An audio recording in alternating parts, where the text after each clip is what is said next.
Tiba di lokasi, pengembang bilang, mohon maaf Bapak Ibu, lift ke lantai atas sedang rusak. Waduh, jadi bagaimana dong? Ya mohon maaf Bapak Ibu, jadi harus lewat tangga ke lantai 60. Buset deh, ya kan? Nah, tiba-tiba mereka baru ingat bahwa kunci yang mereka harus gunakan untuk masuk ke apartemen itu, mereka tinggal tadi di lantai 40. Jadi ya udah. Hai guys, apa kabar kalian? Kembali lagi bersama saya Valian Elim di channel YouTube Raja Cerita. Kali ini saya mau menceritakan tentang sepasang suami istri yang membeli apartemen di lantai 60.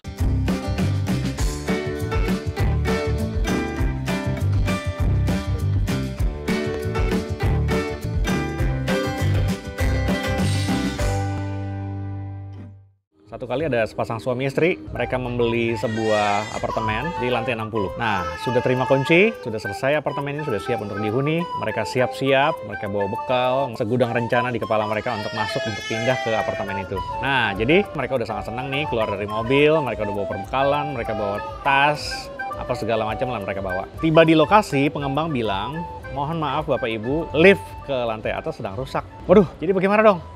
Ya mohon maaf Bapak Ibu, jadi harus lewat tangga ke lantai 60. Buset deh, ya kan?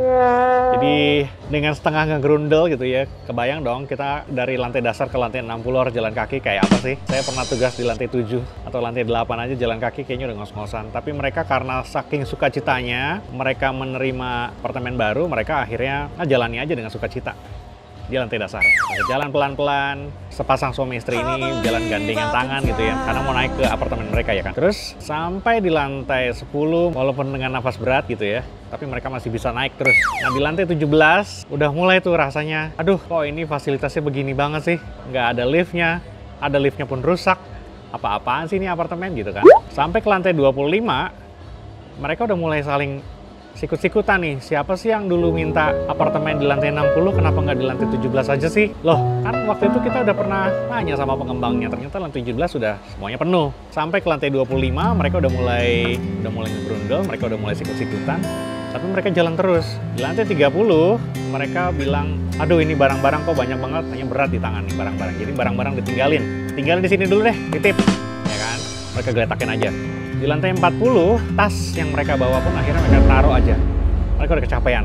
Lantai 40 guys, ini mereka udah mulai kecapean, jadi mereka tinggalin tasnya di situ. Nah, mereka naik pelan-pelan ke lantai 50. Mereka udah mulai bete, sebete-betenya karena ini udah 50 lantai mereka jalanin. Terus akhirnya mereka tiba di lantai 60. Di lantai 60, mereka sampai di depan pintu apartemen mereka. Dan akhirnya mereka bukan lagi bersukacita, tapi mereka udah bete abis. Udah bete abis.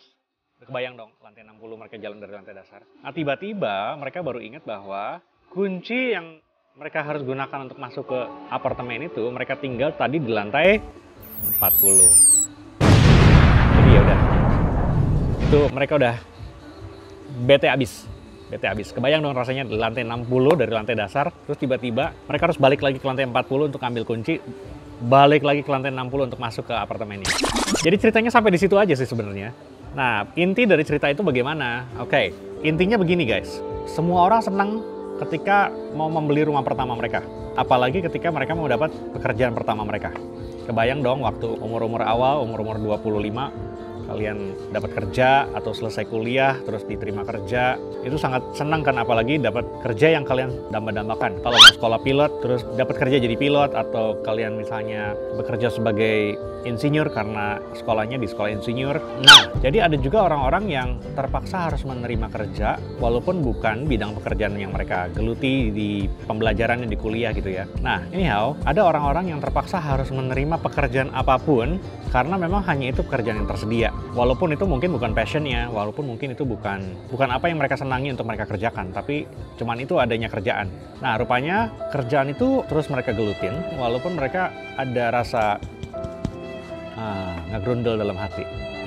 Kerjaan kok gini amat sih, perusahaan kok gini amat sih, karena memang bukan passionnya dari awal, tapi memang hanya itu yang ada kerjaannya kan. Nah, menjelang umur 30-40, mulai tuh ada pemikiran untuk gimana kalau saya pindah. Gimana kalau saya mencoba untuk bidang baru? Tapi karena ngerasa nyaman dengan kerjaan yang sudah mereka geluti dari umur 25-an itu, akhirnya mereka nggak jadi pindah. Mereka jalan terus, mereka gelutin terus, walaupun sambil ngeluh, walaupun rasanya kurang nyaman, mereka lanjutin aja. Sampai akhirnya mereka nggak punya pilihan. Sudah sampai usia 60, nggak ada titik balik untuk kembali mundur dan memilih untuk kerja yang baru. Akhirnya mereka pensiun. Ya dong, udah umur 60, umur 55, kalau pegawai negeri udah harus pensiun. And there's no turning back. Itu seperti kehilangan kunci di lantai 40. Sampai di sini udah nyambung dong jalan ceritanya. Ya, jadi ini adalah cerita untuk kita yang kalaupun misalnya kita berada di pekerjaan yang tidak membuat kita nyaman, tidak membuat kita bertumbuh makin valuable, ada baiknya kita berpikir ulang. Sampai di mana sih kerjaan kita ini bikin kita bertumbuh? Kalau memang nggak bikin kita bertumbuh, ada baiknya kita pindah kerja. Sebelum akhirnya kita pensiun dan kita can't do anything about it, maka ada baiknya kita lakukan itu. Jangan tunggu sampai umur 60, sampai sudah pensiun, lutut kita udah gemeteran untuk melakukan sesuatu yang baru. Kan bidang-bidang baru tentunya butuh penyesuaian, yang mau kita geluti butuh kekuatan dan energi baru. Memang bagus untuk keluar dari zona nyaman, yang memungkinkan untuk kita untuk terus belajar. Makanya itu salah satu alasan saya kenapa saya keluar dari pekerjaan saya yang awal dan berpindah ke bidang yang baru.